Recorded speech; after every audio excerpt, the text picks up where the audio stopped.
Tuko de tof ka alofa ki tuluosi ko mata mai ke lata ia mo tof ka holoanga he manga whakaile hele ko avasele oni panta tungo ni xiam tolu kwa kikila la he matala he mga tulu nei ka ko e uha foki ne fai toi ke pungpongi si pase pesepi ni do dangat ko tolonga foki de ko hoko mai mo linga ai kisia mali la ha ko maha mama we to falikoin mo to whakatata he manga ko avasele kai mohai avamna kini ke mafola ya ho mo to tahi fulufluala foki halo tole do tausi anga sino ha ko tui whakata halo tole ke to tapulu misi lanu fo hoi sikaya mata mrgenang avamna kini ke watu mo whakatutala ke lo tole mo ki sia fokoi ngoi do men halo tole ne mahui ngala he ha ko lo tole foki ne tausi ai e whakatata ke he mga ho ne tausi ai e pule whakamoto kai watu ki huhu foki ke lo tolu ko ngoi do mena ni mahuinga lahi ke lo tolu furu maone to tausi hoko mai ai ke mga ho nei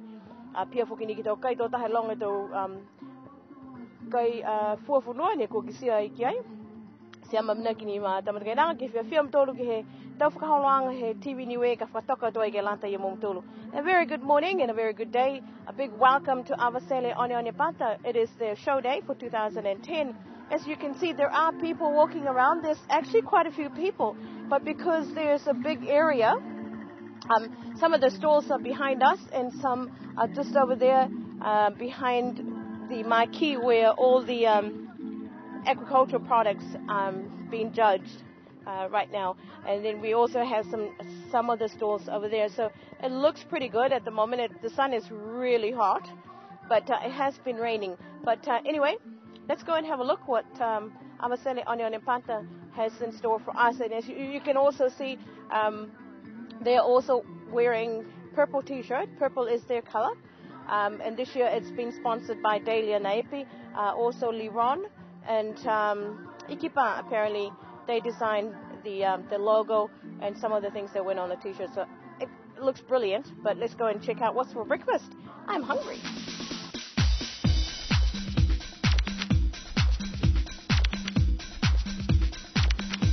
Pacific way is the only way to freedom. The Pacific way, people come on and join the culture. Growing fields of meaning, ideal for our brotherhood. Cooperation, characterized traditionally.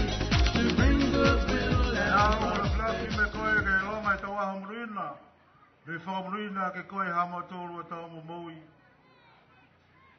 Koe tulau koe tua nei. He tau momoui whaki he hamatoro a tau tupuna. Hoko mai ke wahanei hamatoro. Hasi hake anga he mitaki me mawhola ke he hamatoro a maanga nei. Matutaki anga ia koe tua nei.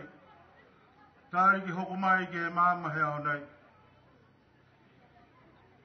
Tau malolo me tau purotu me whake a koe ki hamatolu a tau tangata. Hoi tulau koe tua nei.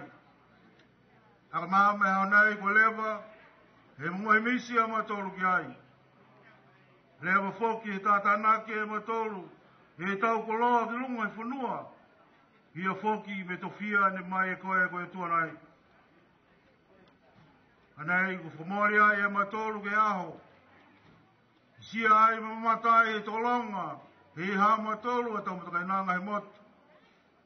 He malolo he tau lima, he hamatolu a tau tangata he manga pureli nei. Leia koe tua nei. Tātua e matolu e nganga he whakaue. He tau malolo me tau manuina ne whaki mai koe, mai hamatolu a tau mamoi. Leia koe tua Amatolu manako whoki ke he mga honei. Kau whakataha mai mo matolu. Mo e whakamrina mai e tau manaosi. Kua whakatatoka e matolu ki lunga. He whanua. Koe manga ke kiri nei he hamatolu manga. Murina e tau mo yosi koe tua nei. Kua kau whakataha whoki ki ai. Amana ki whoki koe tua ke tau aho ne ngaro mai. Kia tūtanga loa whoki e hao whakalofa. Kilunga he hamatolu a tau tangata. ia foki me tau munuina, i longa he hama tolo whanua, mana puke loa, mai tau whanekoloa osi he moi anganai, kua whawhikau hama tolo a tau mamoi ki ai. Oi tulao koe tua, here mai, kau whanatanga mai mo matolu ke kamatanga.